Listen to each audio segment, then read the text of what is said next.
आहे की डस्टबिन पूर्णपणे भरलेला होता. त्या ठिकाणी विद्यार्थी आले आणि त्यांनी तो कचरा इकडे तिकडे फेकला. तर त्यावेळी वारा सुटला आणि सगळा कचरा इकडे तिकडे पसरला. हे पाहून मला विचार आला की जर मी एक असा डस्टबिन बनवला की तो स्वतः सांगू शकेल की तो भरलाय, योग्य माहिती देईल आणि त्याचा भरल्यावर अलर्ट आपल्या मोबाईलवरती येईल. तर ह्या कल्पनेने मी हा डस्टबिन तयार केलेला आहे. तर यात मी सुका कचरा पहिले टाकून बघणार आहे. तर अल्ट्रासॉनिक सेन्सर डिटेक्ट करून आपल्या ड्राय बॉक्समध्ये टाकलेला आहे. आणि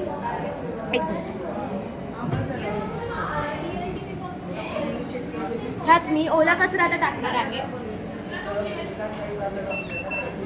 आता याने अल्ट्रासॉनिक सेन्सरनी त्याला डिटेक्ट करून त्याला मेसेज पाठवला. या रेन सेन्सरला हे पाठवलं आहे.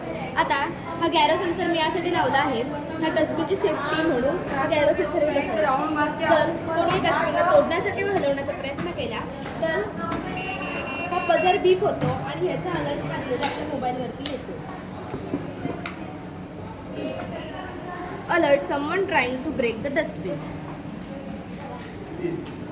दोन्ही डस्टबिन बॉक्समध्ये मी स्वतंत्र अल्ट्रासॉनिक सेन्सर लावले आहे, कारण जर डस्टबिन फुल झाला तर त्याचा मेसेज सफाई कर्मचाऱ्याच्या मोबाईलवरती जाईल, ड्राय साईड फुल, आणि ते सफाई कर्मचारी येऊन तो डब्बा पूर्णपणे स्वच्छ करून जातील.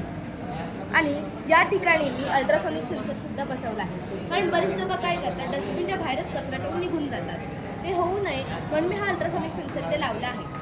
जर कोणत्याही व्यक्तीने इथे कचरा ठेवला तर हा बझर बीप करेल.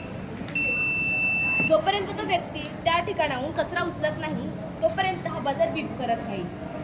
तर फ्युचरमध्ये मी याला कॅमेरा मॉड्यूलसुद्धा लावणार आहे, कारण जर कोणी डस्टबिनला तोडण्याचा किंवा हलवण्याचा प्रयत्न केला तर हा त्याचा फोटो घेऊन NMFCच्या कार्यालयात पाठवा. आणि GPS मॉड्यूलसुद्धा बसवणार आहे, कारण हा डस्टबिन आपण ठिकठिकाणी जसं school, colleges, hospital, public places या अशा ठिकाणी आपण लावणार आहोत. आणि जर आपण गार्बेज सिस्टम नियत लावणार आहोत आणि जर आपण त्याला GPS सिस्टम बसवली तर ते सफाई कर्मचारी येऊन योग्य ठिकाणी तो कचरा गोळा करून घेऊन जातील.